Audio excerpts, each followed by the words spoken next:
노르웨이의 숲, 상실의 시대, 무라카미 하루키 1장. 아련한 추억 속에 나오고 나는 37이었고 그때 보잉 747 좌석에 앉아 있었다.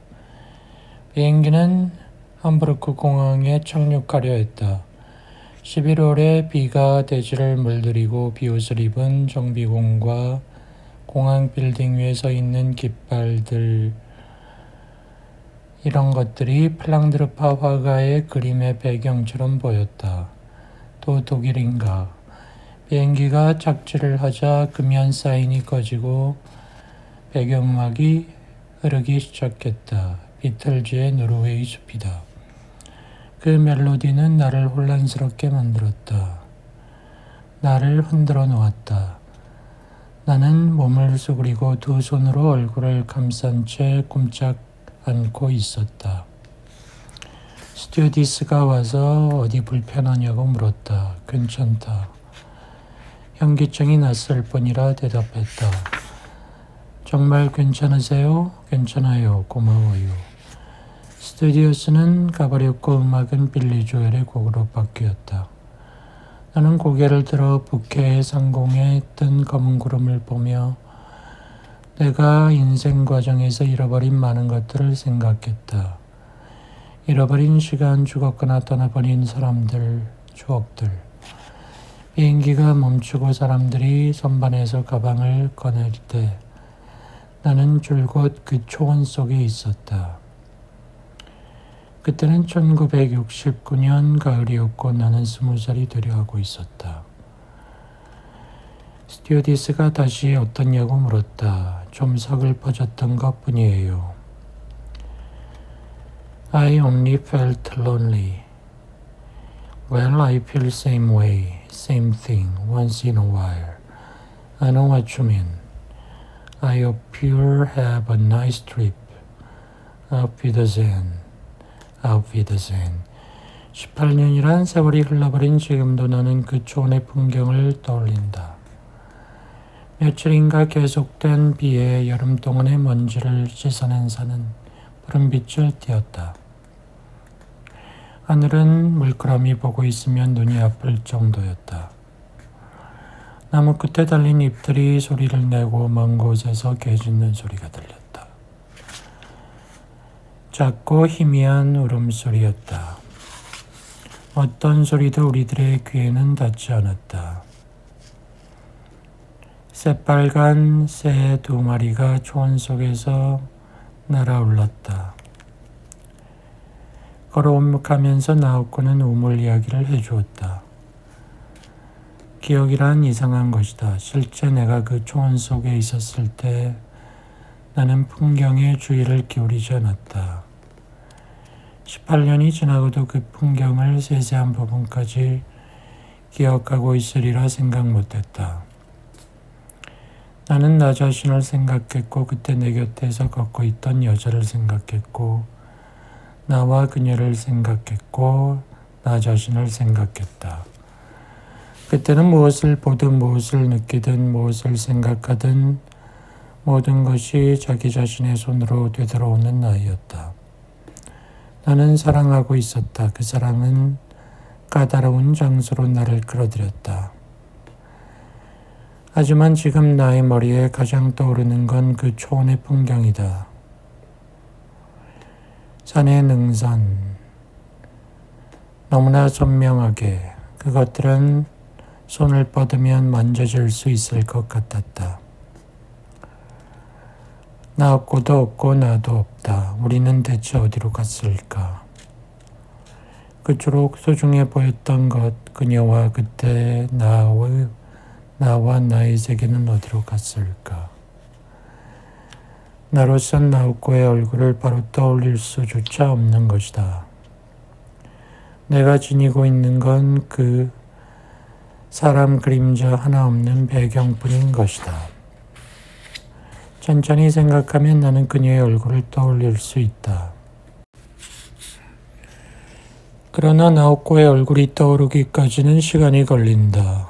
세월이 흐를수록 얼굴을 떠올리는데 시간이 더 걸린다. 처음엔 5초면 떠올랐는데 10초가 되고 30초가 되었다. 그녀는 그때 무슨 이야기를 했던가. 나하고는 내게 들판에 있는 우물 이야기를 했다. 그런 우물이 정말 있었는지 나는 모른다. 그것은 그녀 안에서만 존재하는 이미지일지 모른다. 그 어두운 나날에 그녀가 자신의 머릿속에 자아낸 많은 사물과 마찬가지로. 하지만 나오코가 우물 이야기를 해준 뒤부터 나는 그 우물의 모습 없이는 초원의 풍경을 떠올릴 수 없게 됐다. 그 우물의 모습이 풍경의 일부로 각인되었다. 그렇다면 위험하지 않을까? 어딘가에 깊은 우물이 있다. 그런데 그게 어디에 있는지 아무도 모른다. 그럼 거기에 빠진다면 어쩔 수 없는 거잖아. 어쩔 수 없지. 그런 일이 일어나지 않을까? 가끔 일어나지. 2년이나 3년에 한 번쯤 사람이 갑자기 없어졌어. 그러면 근처에 사는 사람들이 말하지 우물에 빠진 거라고. 끔찍한 죽음이지. 그대로 목뼈라도 부러져 죽어버리면 좋겠지만 어쩌다 발을 삔 정도로 끝난다면 끔찍하게 죽는 거지. 소름 끼치네. 누군가 그 우물을 찾아내 울타리를 만들어야 할 텐데. 하지만 누구도 그 우물을 발견할 순 없어. 그러니 제대로 된 길에서 벗어나면 안 돼. 나우코는 주머니에서 왼손을 꺼내어 내 손을 쥐었다. 하지만 괜찮아. 자기는 아무 걱정 안 해도 돼. 자기가 어두운 밤에 이 주변을 걸어 다녀도 절대 우물에 빠지지 않을 거야. 그리고 이렇게 자기와 꼭 붙어 있는 한 나도 우물에 빠지지 않을 거고. 절대로? 어떻게 그런 걸 알지? 난 알아. 그냥 알 수 있어. 그런 일이라면 잘 알아. 이치라든가 그런 게 아니고 느끼는 거야. 나는 자기와 있으면 무섭지 않아. 그럼 얘긴 간단하잖아. 그냥 쭉 이렇게 있으면 되는 거 아닌가? 진심이야? 진심이지. 나하고는 멈췄다. 그녀는 내 두 손을 내 어깨 위에 얹고 나를 보았다. 그녀의 눈동자 속에서 무거운 액체가 소용돌이를 그리고 있었다. 그러다가 내 뺨에 살며시 자기 뺨을 대었다.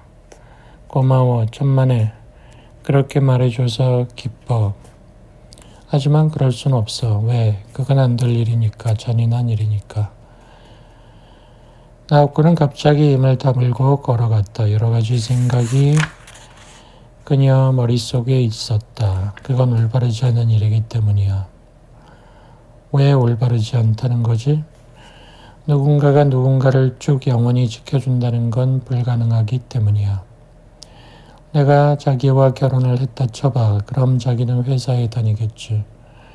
자기가 회사에 가 있는 동안엔 누가 날 지켜주겠어. 자기가 출장 가 있는 동안엔 누가 날 지켜주겠어. 나는 죽을 때까지 자기와 붙어 다녀야 하잖아. 그런 건 대등하지 않아. 그건 인간관계가 아니야. 그리고 자기는 실증을 낼 거야. 내 인생이 뭔가 이 여자를 돌보는 일인가. 난 싫어. 그래서는 내가 안고 있는 문제가 해결되지 않으니까. 그런 일이 일생 동안 계속되는 건 아니지. 언젠가 끝날 때 우린 다시 한번 생각을 바꾸면 돼. 앞으로 어떻게 할 것인가. 그땐 어쩌면 나오코가 나를 도와줄지 모르지. 우린 손익계산서를 보면서 살고 있는 건 아니잖아. 네가 나를 당장 필요로 하면 나를 이용하는 거야. 어째서 그렇게 모든 일을 고지식하게 생각하나. 어깨에 힘을 빼라고. 왜 그런 말을 하는 거야? 그녀의 목소리를 듣자 나는 자신이 뭔가 잘못된 걸 말한 것 같았다. 왜 그런 거야? 어깨에 힘을 빼면 몸이 가벼워진다는 건 알아. 그러나 그런 말은 소용없어. 만약 내가 지금 어깨에 힘을 뺀다면 나는 산산조각 나버린단 말이야. 난 옛날부터 이런 식으로만 살아왔고 지금도 그럴 수밖에 없어. 한번 힘을 빼고 나면 원래대로 돌아갈 수 없다고. 나는 산산조각 나서 어디론가 날려가 버릴 거야. 왜 모르지? 그걸 모르면서 어떻게 나를 돌봐준다는 거야. 난 자기가 생각하고 있는 것보다 혼란에 빠져 있어. 차갑고 어둡고 어째서 그때 자기는 나와 잠자리를 함께 한 거야? 왜 나를 내버려 두지 않은 거야? 우리는 조용한 소나무 숲을 걷고 있었다. 길에는 죽은 매미 껍데기가 흩어져 있어서 부스럭 소리를 냈다. 미안해. 자기에게 상처 줄 생각은 없었어. 내가 한 말에 신경 쓰지 마. 난 자신에게 화를 내고 있었을 뿐이야. 난 너를 아직 제대로 이해하지 못해. 하고 나는 말했다. 나는 머리가 좋은 사람이 아니라서 무엇이든 이해하는 데 시간이 걸려. 그러나 시간만 있다면 이해할 거야. 우리는 그곳에 멈춰 정적 속에 귀를 기울였다. 나는 신발 끝으로 매미를 굴리거나 소나무가지 사이로 보이는 하늘을 보았다. 저 와타나베 정말 나를 좋아해? 물론이지. 그럼 부탁 2가지 들어줘. 3가지라도 들어주지. 2가지면 돼. 2개면 충분해. 하나는 자기가 이렇게 만나러 와준 것에 대해 내가 고마워한다는 걸 알아줬으면 해. 또 하나는 뭐지? 나를 기억해 줬으면 해. 내가 존재했고 이렇게 자기 옆에 있었다는 사실을 언제까지나 기억해줘. 물론이지. 그녀는 앞장서서 걸었다. 이쪽으로 와. 그 근처에 우물이 있을지도 몰라. 나는 그녀에게 소리쳤다. 정말 언제까지나 나를 잊지 않을 거지? 언제까지나 잊지 않을 거야. 내가 어떻게 너를 잊겠어. 그래도 기억은 확실히 멀어져만 가고 이미 나는 너무도 많은 것을 잊었다. 이렇게 기억을 더듬어 글을 쓰고 있으면 나는 몹시 불안해진다. 내 자신이 기억의 가장 중요한 부분을 잃은 건 아닌가 생각이 들기 때문이다. 어쨌든 지금으로선 그게 내가 손에 넣을 수 있는 전부인 것이다. 불완전한 기억을 가슴에 안고 나는 이 글을 써나간다. 아주 오래전 내가 아직 젊고 그 기억이 선명했을 때 나는 나우코에 관한 글을 써보려고 시도한 적이 있었다. 하지만 그땐 글을 쓸 수 없었다. 맨 처음 한 줄만 나와준다면 그 다음은 무엇이든 써지리라는 걸 알고 있었지만 시작이 안 되었던 것이다. 나우코는 나를 사랑하지 않았다. 2장 죽음과 마주했던 17살의 봄날. 옛날이라고 해도 20년 전의 일이지만 나는 어느 학생 기숙사에서 생활했다. 18살이었고 대학에 갓 입학했다. 도쿄에 관해 뭘 하나 알지 못했고 혼자 사는 것도 처음이었다. 기숙사는 전망이 좋은 높은 곳에 있었다. 부지는 넓었고 창문을 들어서면 정면에 느티나무가 있었다. 나무 밑에 서서 위를 보면 하늘이 녹색 잎으로 가려져 버린다. 콘크리트로 포장된 도로는 그 느티나무 거목을 우회하듯 휘어지고 거기서 다시 직선이 되어 한뜰을 가로지른다. 포장도로를 걸어가면 정면에 2층으로 된 본관 건물이 있다.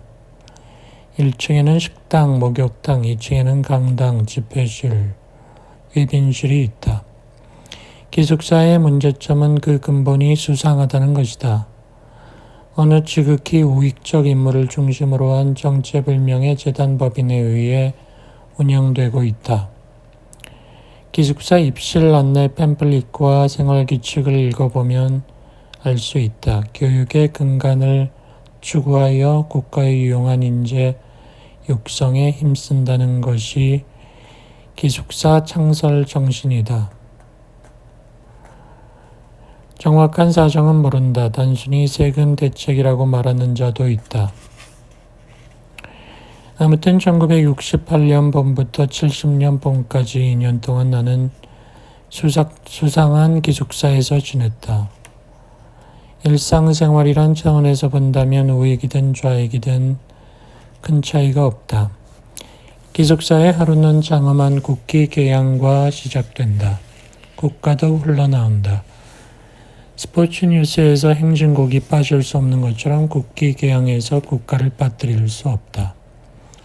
국기 개양은 동관 사감이 맡고 있었다. 60살 안팎의 남자다. 이 사람이 육군 나가노 학교 출신이라는 이야기도 있지만 이 역시 사실 여부는 모른다. 그의 옆에는 국기 개양을 도와주는 조수 학생이 따라다닌다. 이름도 모르고 어느 방에 있는지도 모른다. 진짜 학생인지 아닌지도 모른다. 나는 기숙사에 처음 들어갔을 때 호기심이 발동해 일부러 6시에 일어나 이 의식을 감상하곤 했다. 아침 6시 두 사람이 안뜰의 모습을 보인다. 기미가요가 울린다. 국기가 개양대를 타고 올라간다. 사사레 이시노 하는 대목에서 국기는 개양대의 한가운데에 이르고 맞대 하는 대목에서 정상에 닿는다. 저녁에 국기 하강식도 같은 의식으로 되풀이된다. 순서가 정반대일 뿐이다. 어째서 밤사이에는 국기가 내려지는 건지 모르겠다. 밤사이에도 국가는 존속하고 있고 일하는 자도 많이 있다. 기숙사의 방 배치는 1, 2학년은 2인실, 3, 4학년은 독방이다. 2인실은 다다미 6장짜리 방을 좀 더 길쭉한 모양으로 꾸민 정도의 넓이이다. 책상과 침대 이외에는 사물함이 2개, 자그마한 커피 테이블 하나, 선반이 하나 있다. 대체로 방의 선반에는 라디오와 헤어드라이어가 있다.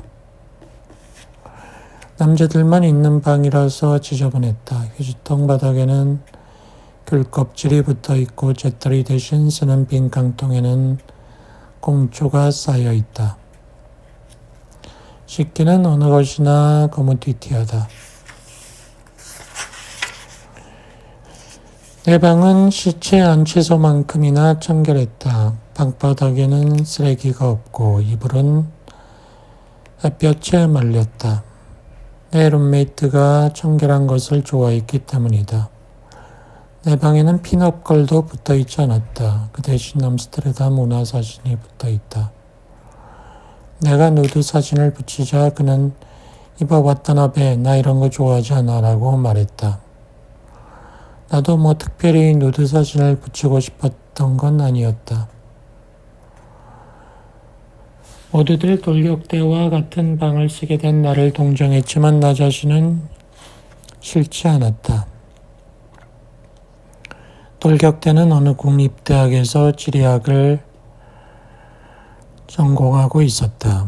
난 말이야 지도 공부를 하고 있어. 처음 만났을 때 그렇게 말했다. 지도를 좋아하니? 대학을 나오면 국토지리원에 들어가서 지도를 만들 거야. 세상엔 여러 가지 인생의 목적이 있구나 하고 생각했다.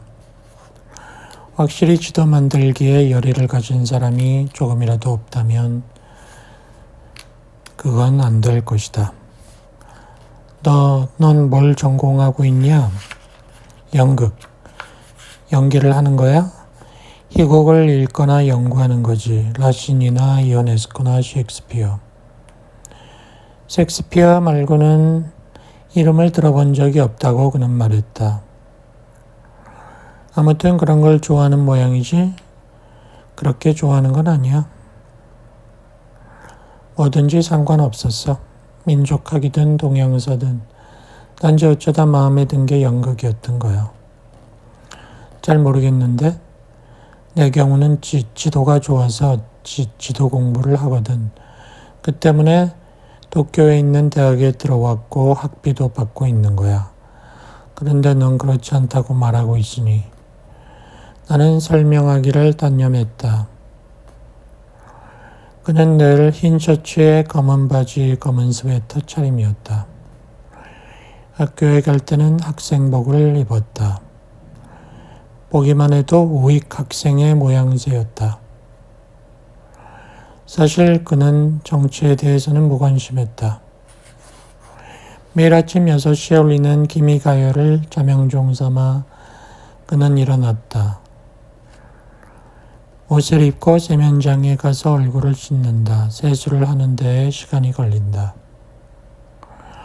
나는 대개 밤늦게까지 책을 읽고 아침에는 8시까지 자기 때문에 그가 라디오를 켜놓고 체조를 시작해도 잠을 잔다. 하지만 라디오 체조가 도약 부분에 이르면 잠에서 깨게 된다. 사흘 동안 나는 참았다. 공동생활을 하려면 어느 정도 인내가 필요하다는 말을 들었기 때문이다. 그러나 나흘째 되는 날 나는 참을 수 없었다. 미안하지만 라디오 체조는 다른 곳에 가서 해줄 수 없을까? 그걸 하면 잠이 다 깨버린다고. 하지만 6시 반이야. 알고 있어. 그건 6시 반이란 말이지. 6시 반이면 내게는 아직도 자야 하는 시간이야. 안 돼. 옥상에서 하면 3층 애들이 불평할 거야. 여긴 아래층이 창고여서 아무도 불평할 사람이 없지만. 그럼 잔디 위에서 하라고. 그것도 안 돼. 내 건 트랜지스터 라디오가 아니거든. 전원이 없이는 사용할 수 없어. 내 것은 트랜지스터였지만 FM만 들을 수 있는 음악 전용이었다. 그럼 타협을 하자고. 라디오 체조는 해도 상관없어. 그 대신 도약 부분은 하지 마라. 너무 시끄러우니까. 도약이라니. 도약이 뭐야? 쿵쿵 뛰는 거 말이야. 그런 건 없는데. 머리가 찌끈거렸다. 나는 실제로 NHK 라디오 체조 첫 부분의 멜로디를 흥얼거리며 쿵쿵 뛰어 보였다. 이거야 분명히 있잖아. 미처 몰랐어. 그러니까 그 부분은 빼먹었으면 좋겠어. 안 돼. 하나를 뺀다는 건 말도 안 돼. 10년을 하루같이 해왔으니까 한 대목을 빼면 전부 못하게 돼. 나는 할 말이 없었다. 와타나베도 함께 일어나서 체조를 하면 좋을 텐데. 내가 돌격대와 그의 라디오 체조 이야기를 하자 나오코는 웃었다. 그녀의 웃는 얼굴을 본 것은 오랜만이다. 나와 나오코는 요시야 역에서 전철을 내려 선로 옆 둑을 따라 이치카야 쪽을 향해 걸어가고 있었다. 5월 중순 일요일 오후였다. 아침 나절에 후드득 내렸다. 그쳤다 하던 비도 낮이 되자 개었다. 초록빛을 띤 벚나무 잎들이 바람에 흔들리며 햇볕을 반사하고 있었다. 15분쯤 걷자 등에 땀이 차서 나는 두터운 셔츠를 벗고 티셔츠 차림이 되었다. 나오코는 잿빛 트레이닝 셔츠의 소매를 걷어올리고 있었다. 공동생활은 어때? 다른 사람과 함께 지내는 게 즐거운가? 나오코가 물었다. 모르겠어. 아직 한 달밖에 지나지 않았으니까. 하지만 그렇게 나쁘진 않아. 견디지 못할 일은 없으니까. 그런데 나도 그런 생활을 할 수 있을 거라고 생각해? 글쎄, 그건 생각하기 나름이야. 기숙사 같은 데 들어갈 생각인 거야? 아니, 그냥 좀 생각해 본 거야. 공동생활을 한다는 게 어떤 것일까 하고. 그리고 그건 말하자면 잘 모르겠어. 그만뒀어. 그것이 대화의 끝이었다. 나오코와 만난 것은 1년 반이었다. 1년 반 만이었다. 1년 동안에 나오코는 야위어 있었다. 특징적인 탐스러운 볼에살이 거의 빠졌고 목덜미도 가늘어져 있었다. 그녀의 야인 모습은 차분해 보였다. 우리는 목적이 있어서 여기 온 게 아니었다. 나와 나오코는 주오센 전철 안에서 우연히 만났다. 그녀는 혼자서 영화라도 볼까 해서 나왔던 참이고 나는 간다에 있는 서점에 가는 길이었다. 나오코가 내리자 해서 나는 전철에서 내렸다. 그것이 우연히 유스야 역이었던 것이다. 우리는 서로 주고받을 화제가 없었다. 역 밖으로 나오자 그녀는 어디로 간다는 말도 없이 빠른 걸음으로 걸었다. 나도 그 뒤를 따라 걸었다. 그 거리를 좁히려고 마음 먹으면 좁힐 수도 있었겠지만 그러지 않았다. 산책이라고 하기에는 나옥과의 걸음걸이가 너무 빨랐다. 전철 선로를 끼고 고마고메까지 걸었다. 여기가 어디지? 고마고메야. 우린 삥 돌아온 거야. 왜 이런 데로 온 거야? 네가 왔고 나는 뒤따라왔어. 우리는 역 근처의 국수집에 들어가 식사했다. 주문하고 나서 다 먹을 때까지 우리는 한마디도 하지 않았다. 몸이 아주 건강한데? 국수를 다 먹은 뒤에 내가 말했다. 놀랐어? 응, 이래봬도 중학교 땐 장거리 선수였어. 아버지가 등산을 좋아해서 어릴 적부터 일요일이면 등산을 했지. 그러니까 자연히 다리도 허리도 튼튼해진 거야. 그렇게 보이진 않는데? 그래, 다들 나를 가냘픈 여자라 생각하지. 하지만 겉보기와 다른 거야. 미안하지만 난 꽤 지쳤어. 미안해, 온종일 끌고 다녀서. 하지만 너와 이야기할 수 있어 즐거웠어. 단둘이 얘기해 본 적이 없었잖아. 그녀는 테이블 위에 재떨이를 별로 의미도 없이 만지작거리고 있었다. 혹시 자기에게 폐가 안 된다면 우리 또 만날 수 있을까? 물론 이런 말을 할 처지가 아니라는 건 알고 있지만 처지? 처지가 아니라니 무슨 뜻이야? 잘 설명할 수 없어. 요즘 늘 이런 상태가 계속되고 있어. 뭔가를 말하려고 해도 빗나가는 말밖에 떠오르지 않는 거야. 말이 빗나가거나 전혀 반대가 되기도 해. 그래서 바로잡으려고 하면 더 큰 혼란에 빠져버리고 내가 처음에 무슨 말을 하려 했는지도 알 수 없게 되지. 마치 내 몸이 두 개로 갈라져서 숨바꼭질하는 것 같은 느낌이야. 한복판에 굉장히 굵은 기둥이 서 있어서 그 주위를 돌며 술래잡기를 하는 거야. 딱 알맞은 말은 늘 또 다른 내가 품고 있어서 이쪽에 나는 절대로 그걸 따라잡을 수 없는 거야. 알 수 있겠어? 많든 적든 그런 느낌은 누구에게나 있는 거야. 모두가 자신을 표현하려 하지만 정확하게 표현이 안 되지. 그것과는 달라. 저기 내 말투가 예전과 달라졌어? 헤어질 때 나오코가 말했다. 좀 달라진 것 같은 느낌이야. 하지만 어디가 어떻게 달라졌는지는 모르겠어. 솔직히 그때는 자주 얼굴을 보긴 했지만 그다지 얘기를 나눈 기억이 없으니까. 이번 토요일에 전화해도 괜찮아? 물론 좋아. 기다리고 있을게. 나오코를 처음 만난 것은 고등학교 2학년 때 봄이었다. 그녀도 역시 2학년으로 미션 계통의 여학교에 다니고 있었다. 내겐 기즈키라는 친한 친구가 있었는데 나오코는 그의 애인이었다. 기즈키와 그녀는 거의 세상에 태어났을 때부터 소꿉친구로서 집도 가까웠다. 여러 다른 소꿉친구 커플들이 그렇듯이 그들의 관계는 개방적이어서 두 사람만 있고 싶다는 욕망은 그다지 강한 것 같지 않았다. 두 사람은 수시로 서로의 집에 방문해서 가족들과 함께 저녁 식사를 하기도 했다. 나와 더블 데이트를 한 적도 몇 번인가 있었다. 나오코가 같은 반의 여자아이를 데리고 나오면 네 사람이 동물원에 가거나 불장에 가거나 영화를 보러 가기도 했다. 기죽기는 나를 더블 데이트에 끌어내는 걸 포기했다. 우리 셋이서만 어디가 가보기도 하고 얘기를 하게 되었다. 기죽기와 나오코와 나 세 사람이었다. 결과적으로는 그것이 제일 마음이 편했다. 네 사람이 되면 분위기가 이상해졌다.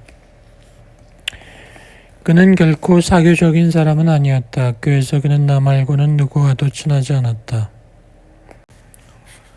나는 혼자 책을 읽거나 음악 듣는 걸 좋아하는 눈에 띄지 않는 평범한 인간이어서 기죽기가 일부러 주목해서 이야기를 걸어올 만한 남보다 빼어난 무엇을 갖고 있는 것도 아니었기 때문이다.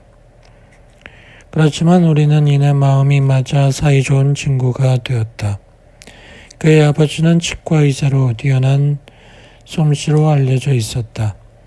이번 일요일에 더블 데이트하지 않을래? 내 여자친구가 여고생인데 예쁜 여자애 데리고 온다니까. 하고 알게 되자마자 기죽기가 말했다.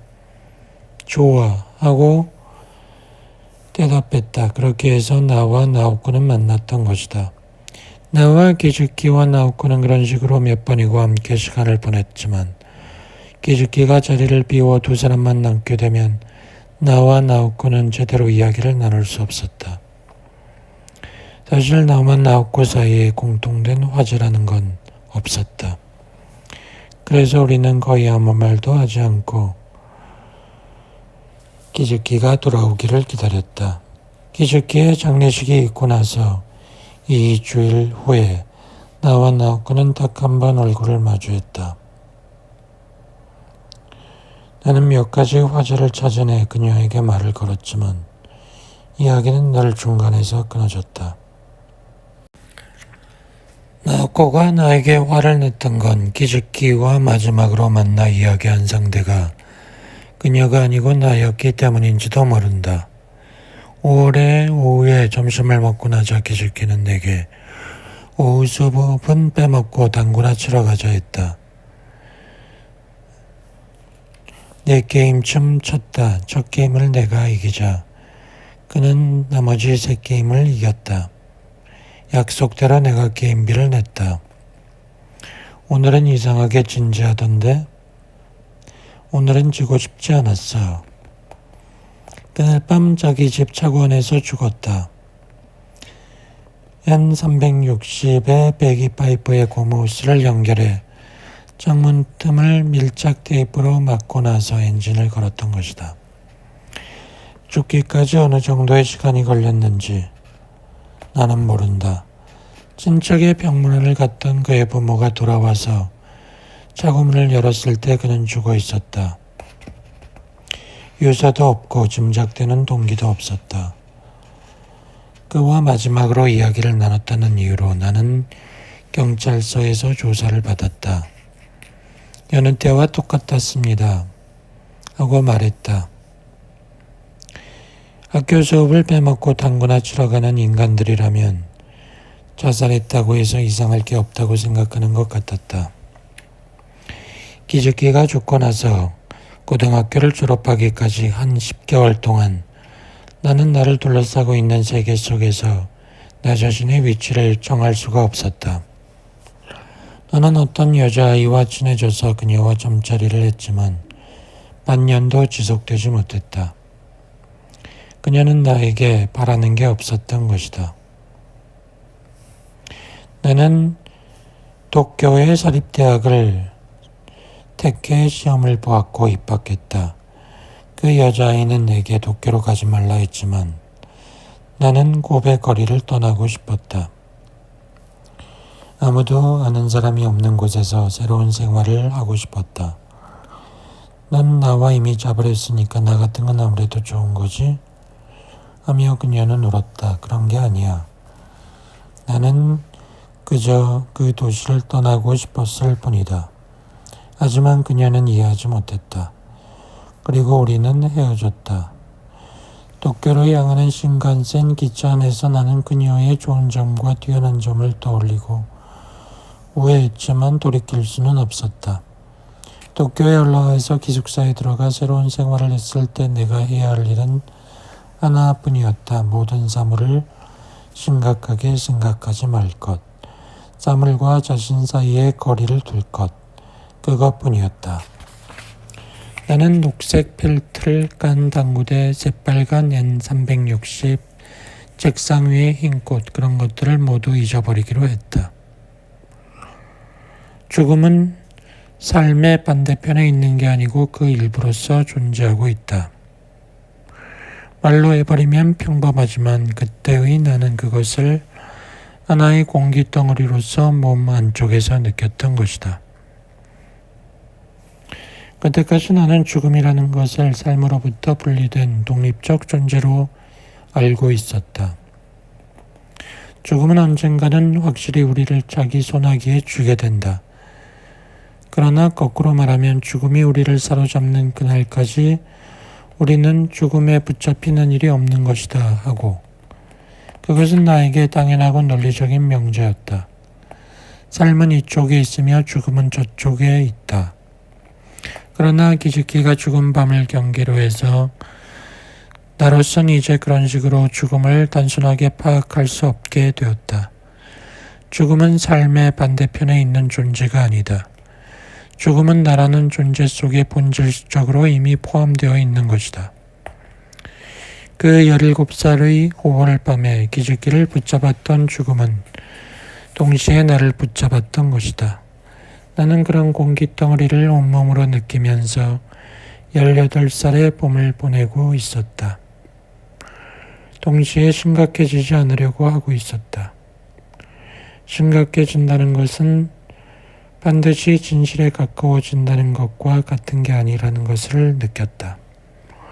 그러나 아무리 생각해봐도 죽음은 심각했다. 나는 그런 숨막히는 이열배반 속에서 제자리 걸음을 하고 있었다.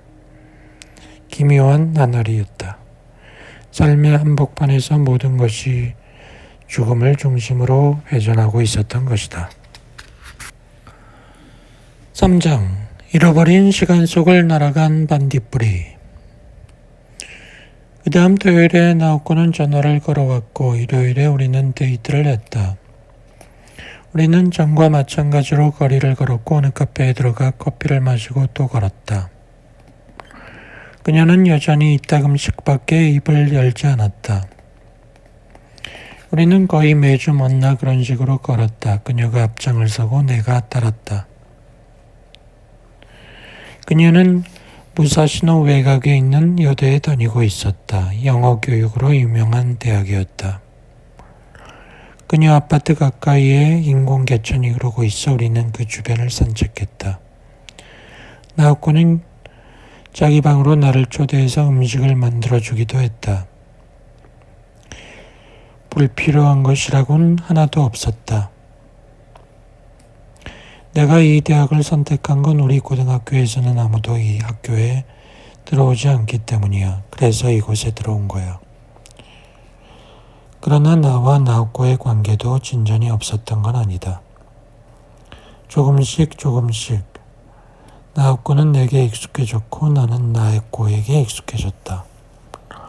여름방학이 끝나고 새학기가 시작되자 나오코는 자연스럽게 내 곁에 붙어 나란히 걷게 되었다.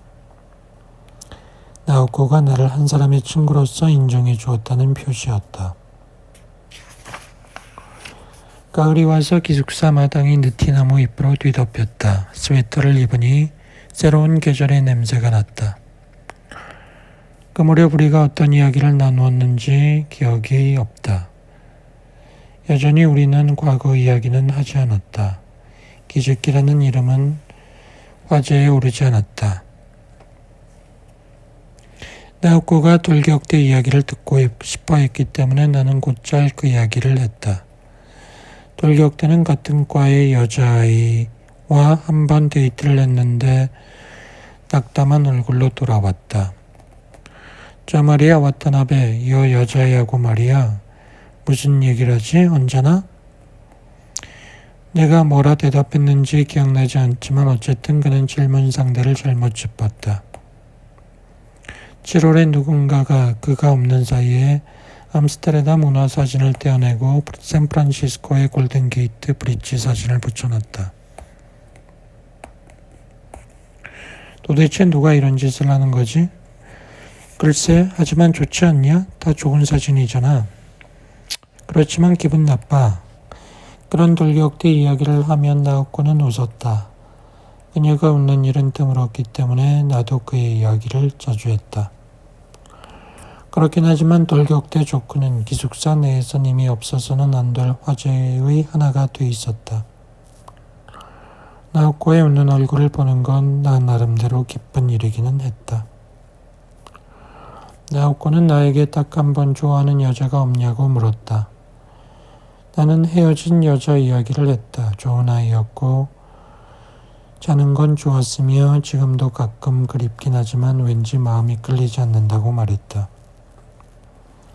아마 내 마음속엔 딱딱한 껍질이 있어 그걸 뚫고 안으로 들어올 수 있는 사람이 제한되어 있는 것 같다고 말했다. 지금까지 누군가를 사랑한 적은 없어? 없어. 그녀는 더 이상 묻지 않았다. 가을이 끝나고 찬바람이 거리를 휘몰아치자 그녀는 가끔씩 내 팔에 몸을 기대었다. 겨울이 깊어질수록 그녀의 눈이 더 투명해진 느낌이었다. 혹시 그녀가 나에게 뭔가를 전하려 하고 있는 게 아닌가. 하지만 나오코는 제대로 말로 할 수가 없는 것이다 라는 생각을 나는 하게 되었다. 그래서 그녀는 늘 머리핀을 만지작거리고 손수건으로 입 주변을 닦기도 했다. 기숙사의 친구들은 나오코로부터 전화가 걸려오거나 일요일쯤에 외출하거나 하면 언제나 나를 희롱했다. 나에게 애인이 생긴 거라고 생각했던 것이다. 나는 그냥 내버려 두었다. 그렇게 해서 나는 18살에서 19살이 되었다. 해가 뜨고 해가 지고 국기가 올라갔다 내려갔다 했다. 일요일이 되면 죽은 친구의 연인과 데이트를 했다. 나 자신이 지금 뭘 하고 있는지 알 수가 없었다. 대학 수업에서 클로데를 읽고 라신을 읽고 아이젠슈타인을 읽었지만 그런 책들은 내게 거의 감흥을 일으키지 못했다. 나는 그런 심정을 나오코에게 얘기하려 했다. 그러나 그런 생각을 표현하기 위한 어휘를 찾을 수가 없었다. 토요일 밤이 되면 나는 전화기에 있는 현관 로비 의자에 앉아 나오코의 전화를 기다렸다. 토요일 밤이면 대부분 밖으로 놀러나가 로비는 고요했다. 난 그런 침묵의 공간에 반짝반짝 떠있는 빛의 입자를 응시하면서 자신의 마음을 확인하려고 했다. 나는 뭘 찾고 있는 것일까? 대체 사람들은 내게 뭘 바라고 있는 것일까? 해답을 찾을 수 없었다. 나는 책을 읽었지만 많은 책을 읽는 독서가는 아니었고 마음에 드는 책을 몇 번이고 되풀이했다. 트루먼 카포티, 존 업다이크, 스콧 피츠제럴드, 레이몬드 챈들러 등을 읽었다. 사람들이 읽는 것은 다카시 가즈미나 오에 겐자부로, 미시마 유키오 또는 현대 프랑스 작가의 소설이 많았다. 그러니 서로 대화가 통하지 않았다. 18살 나이 때의 나에게 최고의 책은 존 업다이크의 켄타우로스였는데 나중에 그것은 광채를 잃었고 피츠제럴드의 위대한 개츠비에게 베스트 원의 자리를 넘겨주었다. 위대한 개츠비는 그 이후 줄곧 내게 최고의 소설이었다. 나는 마음이 내키면 책꽂이에서 개츠비를 꺼내어 아무 페이지나 펼치고 읽었다. 단 한 페이지도 시시한 페이지는 없었다. 그러나 내 주위에는 위대한 개츠비를 읽은 사람이 없었다. 그 당시 내 주위에서 위대한 개츠비를 읽은 사람은 단 한 사람밖에 없었다. 그는 나카사와라는 이름을 가진 도쿄 대학 법학부 학생으로 나보다 2학년 위였다. 우리는 같은 기숙사에 살고 있어 자연히 서로 얼굴은 알고 있는 사이였는데 어느 날 내가 위대한 개츠비를 읽고 있자니까 옆에 와서 재밌냐고 물었다. 전부 통틀어 3번째 읽고 있는데 더 재밌다고 말했다. 위대한 개츠비를 3번 읽는 남자라면 나와 친구가 될 수 있을 것 같군. 하고 말했다. 그래서 우리는 친구가 되었다. 나가사와라는 사내는 기묘한 남자였다. 나는 살아오는 과정에서 수많은 기이한 사람과 만나고 스쳐 지나왔지만 그가 최고였다. 그는 굉장한 독서가였는데 죽은 지 30년이 지나지 않은 작가의 책에는 원칙적으로 손도 대려고 하지 않았다. 그런 책밖에는 믿지 않는다고 했다. 현대문학을 믿지 않는다는 건 아니야. 다만 나는 시간의 세례를 받지 않은 걸 읽느라 나의 귀중한 시간을 낭비하고 싶지 않은 거야. 나가사와 선배는 어떤 작가를 좋아하세요? 발자크, 단테, 조셉 콜라드, 디켄스. 그렇게 현대적 성향이 있는 작가라고는 할 수 없군요. 그러니까 읽는 거야. 다른 사람과 똑같은 걸 읽고 있으면 다른 사람과 똑같은 생각밖에 못하지. 그런 건 촌놈, 속물의 세계야. 제대로 된 인간은 그런 부끄러운 짓을 안 하지. 이 기숙사에서 조금이라도 멀쩡한 사람은 너와 나뿐이야. 어떻게 해서 그걸 알죠? 난 알아. 이마에 표시가 되어 있는 것처럼 척 보면 다 알아. 게다가 우리는 둘 다 위대한 개츠비를 읽었잖아. 하지만 스콧 피츠제럴드는 죽은 지 아직 28년밖에 안 됐는데요. 괜찮아, 2년쯤은. 스콧 피츠제럴드 정도로 훌륭한 작가는 언더파라도 괜찮아. 원래 그가 고전소설의 숨은 애독자라는 사실은 기숙사 내선 알려져 있지 않았으며 알려졌다 해도 주목을 끌 일은 없었을 것이다. 그는 머리가 좋은 사람으로 알려져 있었다. 쉽사리 도쿄대에 입학했고 나무랄 데 없는 성적을 받았다. 그의 부친은 나고야에서 병원을 하고 있었고 형도 도쿄대를 나와 그 뒤를 잇기로 되어 있었다. 나가사와라는 인간 속에는 사람을 끌어당기고 따르게 하는 뭔가가 있었다. 사람들에게 정확한 지시를 내리고 순순히 따르게 하는 능력 말이다. 그의 머리 위에는 아우라가 더 있었다. 그는 몇 가지 상반되는 특질을 극단적 형태로 갖고 있었다. 때때로는 친절했지만 동시에 심술궂었다. 고귀한 정신을 갖고 있으면서 속물이었다. 사람들을 이끌어 낙천적으로 나아가면서도 그 마음은 고독하고 음울한 진흙바닥에서 몸부림치고 있었다. 원칙적으로 나는 그에 대해 호의를 품고 있었다. 그의 최대 미덕은 정직이었다.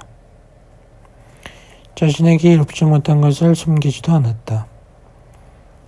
나에게는 언제나 변함없이 친절했으며 보살펴 주었다. 그가 없었다면 나의 기숙사 생활은 불편했을 것이다. 나가사와 선배는 기숙사 안에서 몇 가지 전설을 가지고 있었다. 그가 민달팽이를 3마리나 먹은 적이 있다는 것이고 또 매우 큰 페니스를 갖고 있어 100명이 넘는 여자와 잤다는 것이다. 민달팽이 이야기는 사실이었다. 내가 물었더니 사실이야 그건. 어째서 그런 걸 먹었나요? 사정이 있었지. 내가 이 기숙사에 들어왔던 해에 신입생과 상급생 사이에 성가신 일이 생겼지. 그래서 내가 신입생 대표격으로 상급생들과 단판을 지으러 갔지. 상대는 우익인데다 목공 같은 걸 갖고 있었는데 말로 끝날 분위기가 아니었어. 그래서 나는 알겠습니다. 내 선에서 끝날 일이라면 뭐든 하겠습니다. 그러니 이걸로 이야기를 끝내주십시오 했지. 그랬더니 너 민들팽이를 삼켜봐 그러더라군. 좋습니다. 삼키죠 그랬지. 그래서 삼킨 거야. 어떤 기분이었어요? 민달팽이를 삼킬 때의 기분이라니. 먹어본 적이 있는 인간밖에는 알 수가 없지. 그게 뱃속으로 내려가는데 참을 수가 없더군. 웩웩 토하고 싶은 걸 죽을 힘을 다해 참았지. 삼키고 나서는 어떻게 했어요? 방에 돌아와서 소금물을 마셨지. 하지만 그 후로 누구도 내게 함부로 말을 못하게 됐어. 삼겹살까지 포함해서 그 누구도 말이야. 그런 민들팽이를 3마리나 삼킬 수 있는 인간은 나 말고는 없을 테니까. 피니스의 크기를 알아보는 건 간단했다. 함께 목욕을 해보면 되니까. 그의 물건은 훌륭했다. 하지만 100명이 넘는 여자와 잤다는 건 과장이었다. 75명 정도 될까? 하고 그는 잠시 생각하고 나서 말했다. 70명은 될 거라고 했다. 나는 한 사람하고밖에 자본 적이 없다고 하니 그런 건 아주 간단한 거야 하고 말했다. 다음에 나와 같이 하러 가자고. 괜찮아. 금방 할 수 있으니까.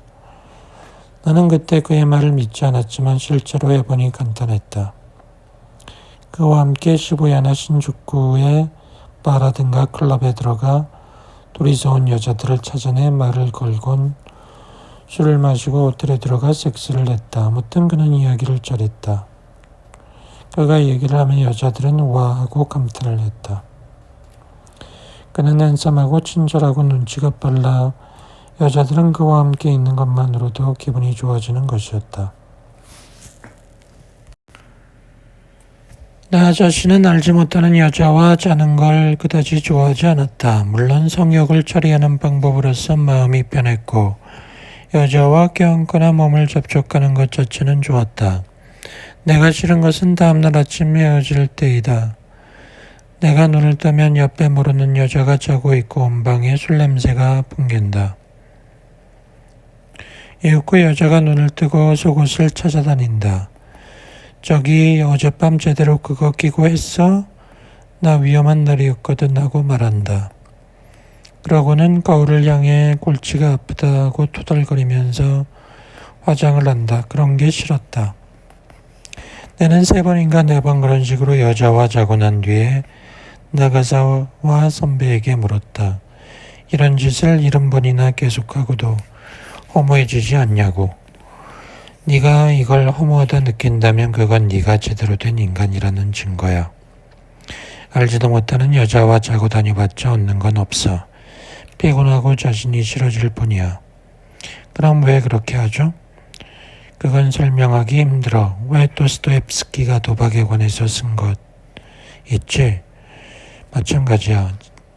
가능성이 주위에 충만해 있을 때 그걸 그냥 두고 지나친다는 건 어려운 일이야.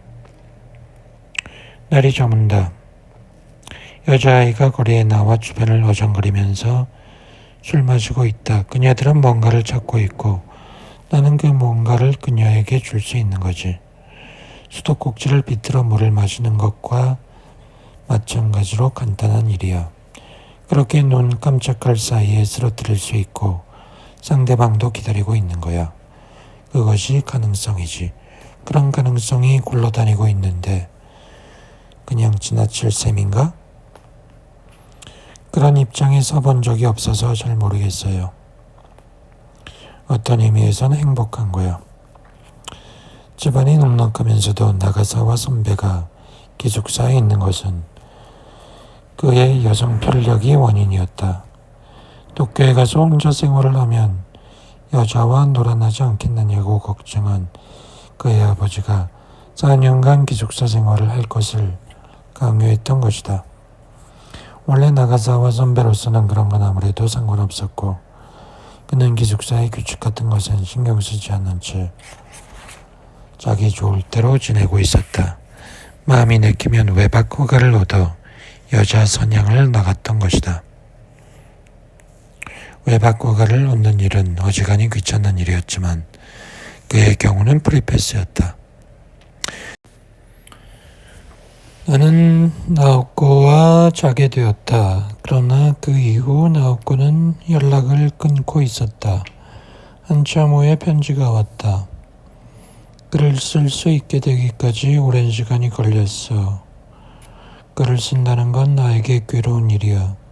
대학을 어쩔 수 없이 1년 쉬기로 했어. 다시 대학으로 돌아가는 일은 없지 않을까 생각해. 휴학이란 건 절차상의 일이니까. 이건 오래전부터 생각했던 일이야.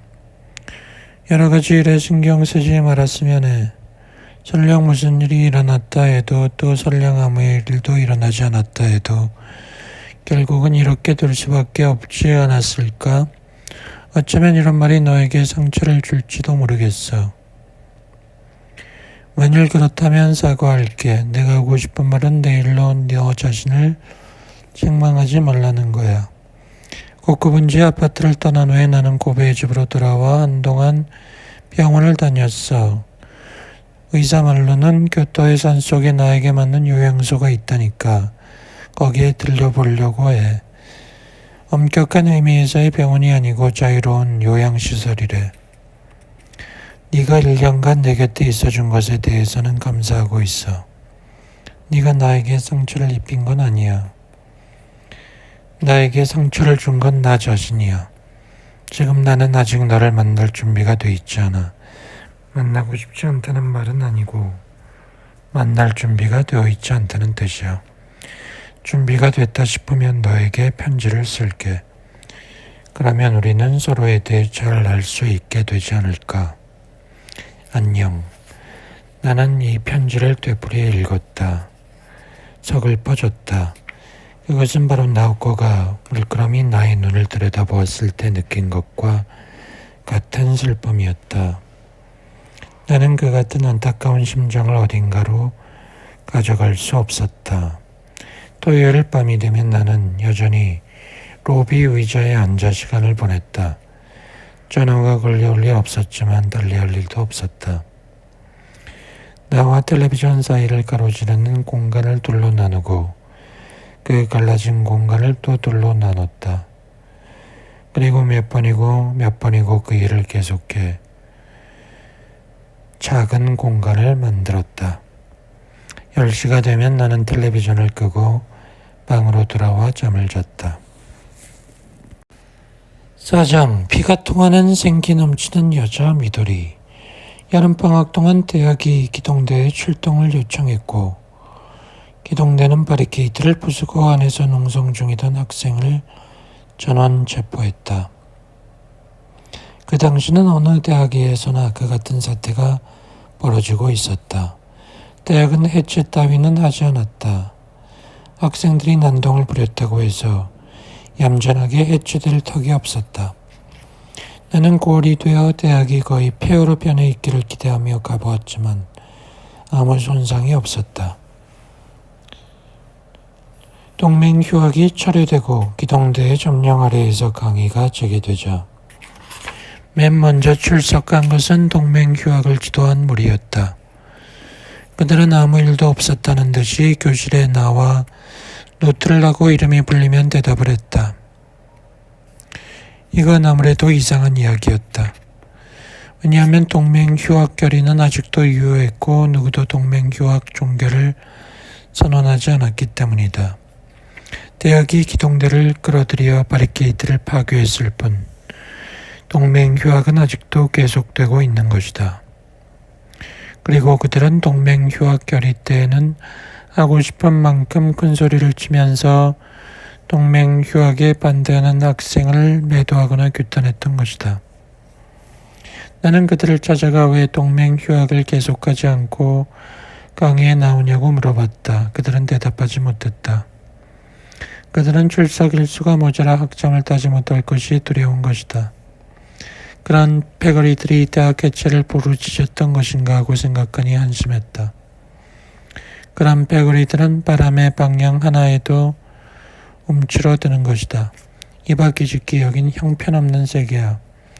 이런 놈들이 대학에서 학점을 따고 사회에 나가 부지런히 졸렬한 사회를 만들어 나가는 것이다.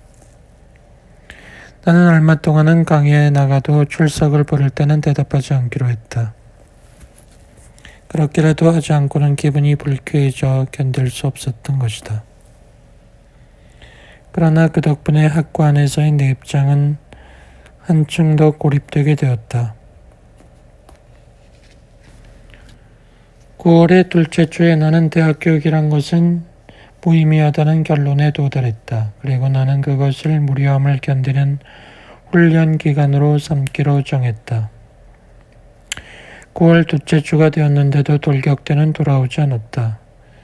이것은 경천 동지알 사건이었다. 그의 대학은 이미 수업을 시작했는데 돌격대가 수업을 빼먹는다는 것은 말이 안 됐다. 그의 책상과 라디오 위에는 먼지가 쌓여 있었다. 돌격대가 없는 동안에는 내가 방을 청소했다. 지난 1년 동안 방을 청결하게 하는 것은 내 습관이 되었다. 월요일 10시부터 연극사 2의 에우리피데스에 대한 강의가 있었고 그 강의는 11시 반에 끝났다. 이후 나는 레스토랑까지 걸어가 오믈렛을 먹었다. 나는 여자 한 명이 내 쪽을 보는 것을 눈치챘다. 와타나베 맞지? 나는 얼굴을 들어 상대방을 살폈다. 모르는 얼굴이었다. 잠깐 앉아도 될까? 그녀는 드르륵 소리를 내며 의자를 끌어당겨 내 맞은편에 앉았다. 맛있어 보이네? 맛있어. 다음엔 그걸로 해야지. 뭘 주문했는데 마카로니 그라땡. 그것도 괜찮아. 그런데 우리가 어디서 만났던가? 에우리피데스, 엘렉트라. 아니요, 신께서도 불행한 사람이 하는 말에는 귀 기울여 하지 않으신답니다. 조금 전에 수업이 막 끝났잖아. 나는 그녀의 얼굴을 보았다. 선글라스를 벗었다. 연극사 2 수업에서 본 적이 있는 1학년 여학생이었다. 그런데 너 여름방학 전까지는 여기까지 머리가 길었잖아. 그래, 여름에 파마를 했어. 형편없지. 오장, 마음의 병을 앓는 나옥고. 편지 보내줘 고맙다. 그 나옥고는 쓰고 있었다. 편지는 나옥고의 집에서 이곳으로 바로 전송되었다. 기뻤다. 자기 쪽에서 이제 편지를 써야겠다고 생각하던 참이었다. 라고 편지에는 쓰여 있었다. 거기까지 읽고 나서 창문을 열고 침대에 걸터 앉았다. 이곳에 온 지도 벌써 4개월이 가까이 되었어. 하고 나옥고는 이어가고 있었다. 나는 지난 4개월 동안 너에 대해 생각했어. 생각할수록 내가 내게 공정하지 못했다고 생각했어. 이런 사고방식은 그다지 정상적인 게 아닐지도 몰라. 내 나이 또래의 여자애들은 대개 공정이란 말은 쓰지 않기 때문이야. 지극히 평범한 애라면 무엇이 공정한지 아닌지 보단 무엇이 아름다운지 등으로 생각하기 마련이지. 아무튼 나는 나 자신이 너에게 공정하지 못했다 생각해. 그래서 너를 무척이나 끌고 다니고 상처받게 했으리라 생각해. 그로 인해 나 역시 나 자신을 끌고 다녔고 상처를 입혔어. 사물을 보는 이런 견해는 어쩌면 지나치게 분석적인지도 모르겠어. 이곳의 치료 방법은 결코 지나치게 분석적이라고 할 수 없어. 하지만 나 같은 입장에 처해 몇 달이고 치료를 받다 보면 분석적이 되어버리게 돼. 어쨌든 그때에 비하면 나는 상당히 회복되었어. 이런 식으로 편지를 쓸 수 있게 되었으니.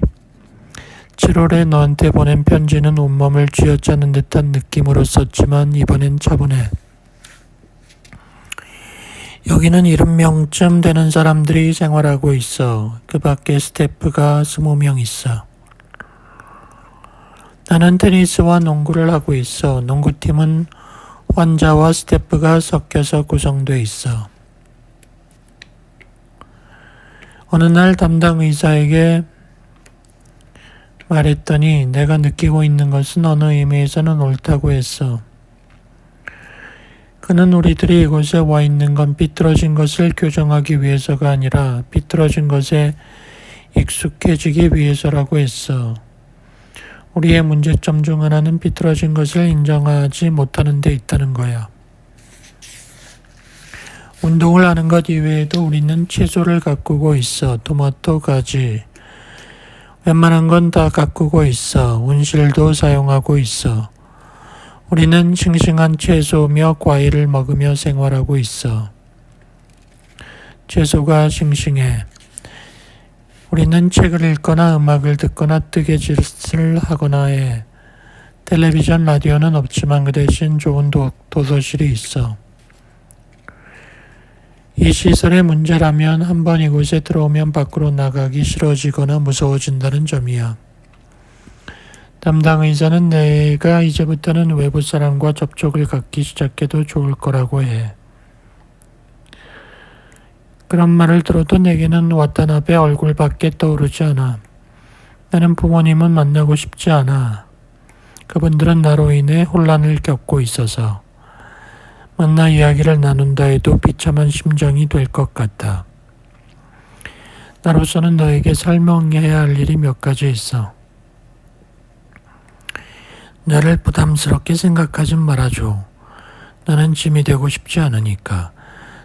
나는 나에 대한 너의 호의를 느꼈고 그것을 기쁘게 생각해. 지금의 나는 그런 호의를 필요로 하고 있는 것 같아. 만약 너와 내가 당연하고 평범한 상황에서 호감을 품었다면 어떻게 되어 있을까 하고 생각해. 내가 정상이고 너도 정상이고 기죽기가 없었다면 어떨까. 하지만 우리에게 이 만약은 너무 큰 부담인 것 같아. 이곳 시설은 보통 병원과는 달라 면회는 원칙적으로 자유로워. 하루 전에만 연락하면 만날 수 있어. 한번 와줘. 나는 다시 한번 읽었다. 7장의 편지를 봉투에 넣어 책상 위에 놓았다. 편지를 책상 서랍에 넣고 나서 나는 밖으로 나갔다. 나는 예전에 나오코와 둘이서 늘 그랬듯이 일요일에 도쿄 거리를 혼자서 걸었다. 나는 전화를 걸었다. 같은 목소리의 교환이 나와 면회가 가능하니 오라고 말했다. 나는 배낭을 챙겼다. 6장 요양원에서 만난 나오코와 레이코. 월요일 아침 7시에 눈을 뜨자 나는 사이수를 하고 수염을 깎고 아침도 걸은 채 이틀 정도 등산을 다녀오겠다고 말하고 허락을 구했다. 시설에 도착했다. 단발머리의 중년 여인이 나타났다. 나에게 악수를 청했다. 당신은 악기라고는 손에 잡아본 일이 없죠? 손을 보면 알 수 있어요. 이상한 느낌을 주는 여성이었다. 머리는 어수선하게 잘라 뻗쳐 있었다. 그녀는 나를 훑어보았다. 악기를 다룰 줄 아나요? 다룰 줄 모릅니다. 뭔가 다룰 줄 알면 좋았을 텐데. 그렇군요. 그녀는 가슴에 있는 주머니에서 세븐스타를 꺼내 입에 물더니 연기를 뿜어냈다. 와타나베 군이라고 했죠. 학생이 나오코를 만나기 전에 내가 이곳에 대해 설명을 해드리죠. 여긴 다른 곳과 다르니까 아무런 사전 지식 없으면 당황할 것 같아요. 당신은 여길 잘 모르죠? 예. 처음부터 설명하자면 참 점심은 먹었나요? 배고프지 않아요? 고픕니다. 그럼 같이 가요. 식당에서 얘기하면서 시작하죠. 그녀는 복도를 지나 계단을 내려가더니 1층에 있는 식당으로 갔다. 정말 맛있게 먹는군. 맛있어요. 게다가 아침부터 제대로 먹질 못했거든요. 내 것도 드세요. 안 드신다면 먹겠습니다. 선생님은 나오코의 담당 의사이십니까? 내가 의사라고? 왜 내가 의사라는 거죠? 이시다 선생님을 만나라는 말을 듣고 왔으니까요. 아, 그렇군. 나는 여기서 음악 선생을 하고 있어요. 그래서 나를 선생님이라 부르는 사람들도 있지. 하지만 나도 환자야. 그런데 7년 여기 있으면서 음악도 가르치고 사무실 일을 거들어주기도 하니까 환자인지 직원인지 헷갈리게 된 거지. 나옥고가 내 얘기를 안 했나? 나는 고개를 저었다. 아무튼 나옥고와 나는 한 방을 쓰고 있어. 룸메이트라고 할 수 있지. 그 애와 함께 생활하는 건 재밌어. 당신 얘기도 자주 해. 어떤 얘기를 했나요? 그 전에 이거 설명을 해줘야지. 먼저 당신이 이해해야 할 것은 여기서는 일반적 병원이 아니라는 거야. 한마디로 말해 여긴 치료하는 데가 아니라 요양하는 곳이지. 물론 의사도 몇 명 있으니까 매일 1시간 정도 면담이 있어. 하지만 그것도 체온을 재는 정도야. 그러니까 여기엔 철창도 없고 문도 열려 있어. 사람들은 각자 자발적으로 여기에 들어오고 자발적으로 나가는 거지. 전문적인 치료가 필요한 사람은 그 증상에 따라 전문 병원으로 가지. 그런데 요양이라는 게 어떤 거죠? 여기 생활 자체가 요양이야. 규칙적인 생활, 운동, 외부로부터의 격리, 조용한 맑은 공기. 여긴 밭도 있으니까 거의 자급자족하는 생활이고 텔레비전, 라디오도 없어. 고민 같다고나 할까. 여기 들어오면 돈이 꽤 드니까 그건 다르지만 그렇게 많이 드나요? 싸다고는 할 수 없어. 시설만 봐도 그렇지 않겠어?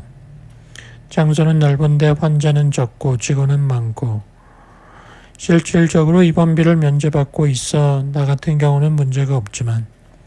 커피 안 마시겠어? 마시고 싶다고 대답했다. 이 요양소는 말이지 영리기업이 아니거든. 그러니까 아직은 입원비를 비싸게 받지 않아도 지탕하는 거지. 여기 땅도 어떤 큰 부자가 기부한 거라고 하더군. 옛날 그 사람 별장이었대. 오다가 저택을 봤지? 예전엔 건물도 그것뿐이어서 그곳에 환자를 모아놓고 그룹 요양을 시켰대. 왜 그랬냐 하면 그 사람 아들 역시 정신병이었거든. 어떤 전문의가 그 사람에게 그룹 요양을 권했기 때문이래. 안가와 떨어진 곳에서 상부하 상조하여 육체노동을 하면서 생활하고 거기에 의사가 조언도 하고 상태도 체크하면 어떤 종류의 병은 치유될 수 있다는 거거든. 그런 식으로 이곳이 시작된 거야. 그러다가 법인체가 되면서 농장도 확장되고 본관도 세워진 거야. 효과가 있었나 보군요. 그래, 하지만 만병통치일 수는 없고 그래도 다른 데서 못 고친 사람도 여기선 회복되어 나간 사람이 많아. 가장 좋은 점은 모든 사람이 서로 돕는다는 거야. 누구나 자기가 불완전하다는 걸 알고 있으니 서로 도우려고 해. 다른 곳에선 그렇지 않지, 유감스럽게도. 다른 곳에선 의사는 의사고 환자는 환자야. 그렇지만 여기는 서로 도와주는 거야. 우리는 서로의 거울이고 의사도 우리 동료인 거지. 곁에서 우릴 보고 있다가 뭔가 필요하구나 하면 도와주지만 어떤 때는 우리가 그들을 도와. 예를 들어 나는 어떤 의사에게 피아노를 가르치고 또 다른 환자는 간호사에게 불어를 가르치거든. 그런 것들이야. 우리 같은 병을 앓고 있는 사람들 중엔 전문적 재능이 있는 사람들이 있어. 그래서 여기서는 평등해. 환자도 스태프도. 레이코 씨는 온 얼굴에 주름을 부드럽게 펴면서 웃었다. 당신은 나옥고를 도와주고 나옥고는 당신을 돕는 거지. 제가 어떻게 하면 됩니까? 첫째로 상대방을 돕고 싶다는 마음을 가져. 그리고 자기도 누군가의 도움을 받아야 한다는 생각을 가져. 둘째, 정직해. 거짓말하지 말고. 그러면 되는 거야. 노력하겠습니다. 그런데 레이코 씨는 어째서 7년 동안 여기 계시는 거죠? 전혀 문제가 없으신 분 같은데요. 낮에는 그렇지. 하지만 밤이 되면 엉망이야. 침을 질질 흘리며 바닥을 뒹굴어. 정말이요? 농담이야. 하하. 나는 다 회복됐어. 현재로선 그래. 그저 여기 남아서 여러 사람을 돕는 거야. 음악을 가르치거나 채소를 가꾸면서. 난 여기가 좋아. 다들 친구거든. 그에 비하면 바깥 세상엔 뭐가 있어. 나는 금방 40이 돼 나옥고와 달라. 내가 여기 나간다고 받아줄 사람도 없고. 게다가 여긴 내가 7년씩 있다 보니 세상 일은 몰라. 알기야 가끔 도서관에서 신문은 읽고 있긴 해도 7년 동안 나가본 일이 없어. 하지만 새로운 세계가 펼쳐질지 누가 알아요? 그럴지도 모르지. 하지만 와타나베군 내게도 나름대로 여러 가지 사정이 있어. 근데 나옥고는 좋아지고 있는 건가요? 우린 그렇다고 보고 있어. 지금은 많이 차분해졌고 말하는 것도 나아졌어. 그러나 나옥고는 좀 더 일찍 치료를 받았어야 했어. 나옥고의 경우 그 기즈키라는 남자친구가 죽은 시점부터 증상이 나타난 거야. 그런데 가정적인 배경도 있고 하니까. 가정적 배경이라니요? 모르고 있었나? 그럼 나옥고에게 그 얘기는 직접 들어. 나옥고도 당신에게 여러 가지 얘기를 하겠다고 마음먹고 있으니까. 그리고 이건 규칙상 그렇게 돼 있으니까 말해두는 게 좋겠는데 당신과 나옥고가 둘이만 있는 건 금지돼 있어. 방문자가 면회 상대와 단둘이 있을 수는 없어. 그러니까 옵저버가 있어야 돼. 내가 있어야 돼. 참을 수밖에 없는 거야. 알았지? 괜찮아요. 하지만 걱정 말고 아무 얘기나 다 해도 돼. 당신과 나옥고 사이 일은 거의 전부 알고 있으니까. 그게 우리는 그런 면담을 하거든. 따라서 우린 웬만큼 다 알고 있어. 게다가 나와 나옥고는 서로 숨김없이 말하니까. 솔직히 전 모르겠어요. 도쿄에 있을 때 제가 나옥고에게 한 일이 옳았는지 어땠는지. 나도 몰라. 나옥고도 모르고. 그건 둘이서 잘 얘기해보고 결정 지으라고. 무슨 일이 있었다 해도 좋은 방향으로 갈 수 있을 거야. 우리는 셋이 서로 도움을 줄 수 있을 거라 생각해. 당신과 나옥고와 나. 서로 정직해지고 돕고 싶다고 마음만 먹으면 말이야. 셋이서 그렇게 하면 효과가 있을 거야. 언제까지 여기 있을 수 있지? 올해 저녁까지는 도쿄로 가야 합니다. 목요일엔 시험이 있으니까. 알았어. 그럼 우리 방에서 자도록 해. 그렇게 하면 돈도 안 들고 마음 놓고 얘기할 수 있으니. 우리라뇨. 나와 나옥고의 방이지 물론. 방도 둘로 나누어져 있고 소파 침대가 하나 있으니까 거기서 자면 돼. 괜찮은 건가요? 왜? 설마 당신이 새벽 1시에 우리를 강간할 건 아니잖아. 물론 그런 건 안 하죠. 그렇다면 괜찮아. 우리 방에 묵으면서 여러 가지 이야기를 나누지. 내가 기타 치는 것도 들려줄 수 있고. 정말 폐가 안 될까요? 그 문제에 대해선 우리 둘이서 얘기를 끝냈어. 그러니까 우리 둘이 당신을 초대하는 거야. 이쯤 되면 예의 바르게 받아들이는 게 좋지 않을까? 물론이죠. 당신은 뭔가 이상한 말투를 쓰네. 오밀바테 파수꾼에 나오는 남자 주인공 흉내를 내고 있는 건 아닐 테고. 설마요. 그렇지만 당신은 솔직한 사람 같군. 난 여기에 7년 있으면서 온갖 사람을 보았으니까 알 수 있어. 제대로 마음을 열 수 있는 사람과 열 수 없는 사람과의 차이 말이야. 당신은 마음을 열 수 있는 쪽이야. 정확하게 말해서 열려고 마음만 먹으면 열 수 있는 사람. 열면 어떻게 되죠? 회복되는 거야. 우리는 조그만 언덕을 넘어 농구 코트 옆을 지나갔다. 숲이 나타났고 아담한 서양식 집들이 흩어져 있었다. 시내에 나가지 않아도 여기서 뭐든 구할 수 있어. 식료품은 거의 자급자족해. 양계장이 있으니까 계란도 먹을 수 있고 책이랑 레코드도 있어. 운동시설도 있고 일주일에 한 번 이발소도 다녀가고 주말엔 영화도 상영해. 특별한 물건은 시내에 다녀오는 직원에게 부탁할 수 있고. 여기는 시지구라고 하는데 여자들만 살고 있어.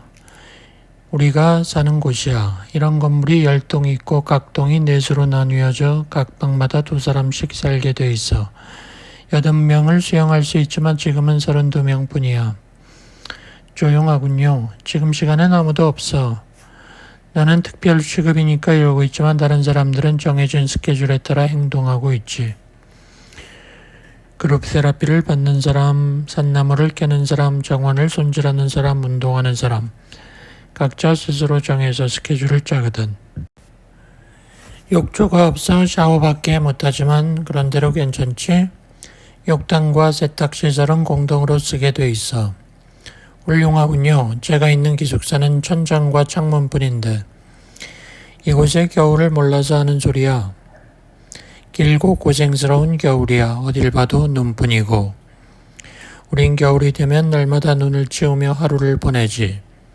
그런 계절에는 우린 방을 따뜻하게 하고 음악을 듣거나 이야기를 하면서 보내. 그러니까 이 정도 공간이라도 없으면 숨이 막히는 거지. 레이코 씨는 긴 겨울 생각을 떠올린 듯 깊은 한숨을 쉬었다. 이걸 눕혀서 침대로 만들어 줄게. 우린 침대에서 자니까 당신은 여기서 자. 그럼 그렇게 정한 거야. 그리고 우린 아마 5시쯤 여기로 돌아올 거야. 그때까진 나나 나오거나 할 일이 있으니까 여기서 기다리면 돼. 독일어 공부나 하고 있죠. 레이코 씨가 나가자 나는 소파에 누워 눈을 감았다. 그리고 정적 속에서 소파에 몸을 묻었던 사이 기죽기와 둘이서 오토바이를 타고 드라이브 갔던 일이 떠올랐다. 그때도 가을이었던 것 같았다. 4년 전 가을, 나는 기죽기의 가죽 재킷 냄새와 소리가 시끄러운 야마하 오토바이를 떠올렸다. 우리는 먼 해안까지 갔다가 저녁 무렵에 돌아왔다. 오랫동안 나는 같은 자세로 소파에 누워 그 당시 일을 떠올리고 있었다. 얼마만큼의 시간이 흘러갔을까. 나는 예상하지 못한 기억의 홍수 속에 잠겨 있었기에 나오코가 들어온 것을 모르고 있었다. 자고 있었어? 아니, 생각에 빠져 있었어. 잘 있었어? 아, 그래. 그다지 시간이 없어. 사실은 여기 와선 안 되는데 잠깐 틈을 낸 거야. 내 머리 엉망이지? 그렇지 않아. 예뻐. 그녀는 마치 초등학교 여학생 같은 머리를 하고 있었다. 귀찮아서 레이코 언니에게 매번 잘라달라고 하고 있어. 정말 그렇게 예쁘다고 생각해? 정말 그렇게 생각해. 하지만 우리 엄마는 엉망이라고 하던데 나 셋이서 만나기 전에 단둘이 만나고 싶었어. 특별히 무슨 얘기를 한다거나 그런 게 아니더라도 자기 얼굴을 보고 자기에게 익숙해지고 싶었어. 조금은 익숙해졌나? 조금은. 하지만 이젠 시간이 없어 가야 돼. 완탄하면 여기까지 와줘서 고마워. 그러나 여기 있는 게 부담스러우면 말해줘. 여긴 특수한 장소인데다 규칙도 특수하니까. 그러니 만약 그렇게 느껴지면 솔직하게 말해줘. 그래, 솔직하게 말할게. 나오코는 내 옆에 앉더니 몸을 기대봤다. 어깨를 앉자 그녀는 머리를 내 어깨에 얹고 코끝을 목에 대었다. 그리고 내 체온을 확인하려는 듯이 그 자세로 머물러 있었다. 가슴이 조금 뜨거워졌다. 나오코가 나가버린 후 나는 소파에서 잠이 들었다. 나오코의 존재를 느끼면서 오랜만에 깊은 잠에 빠졌다. 잠에서 깨었을 때 시계는 4시 35분을 가리키고 있었다. 햇살의 색깔이 변하고 바람은 잠들고 구름 모양이 달라져 있었다. 사람들이 시기적으로 돌아오기 시작한 것은 5시가 지나서부터였다. 2-3명의 여자가 바로 밑을 지나가는 게 보였다. 나오코와 레이코 씨가 5시 반에 돌아왔다. 나와 나오코는 오랜만에 만난 것처럼 인사를 했다. 레이코 씨는 내가 읽던 책이 뭐냐고 물었다. 마의 산이라고 대답했다. 나오코는 소파에 앉아 책을 읽고 있었다. 다리를 꼬고 손가락으로는 관자놀이를 누르며 책을 읽고 있었다. 늦어서 미안해. 레이코 씨가 나오코의 머리를 어루만져 주었다. 즐거웠어요? 물론 뭘 했는데? 하고 나오코가 물었다. 입으로 말할 수 없는 일. 나오코도 키키 걷고 책을 내려놓았다. 비가 이렇게 내리고 있으니까 이 세상에 우리 셋밖에 없는 것 같은 기분이 들어요.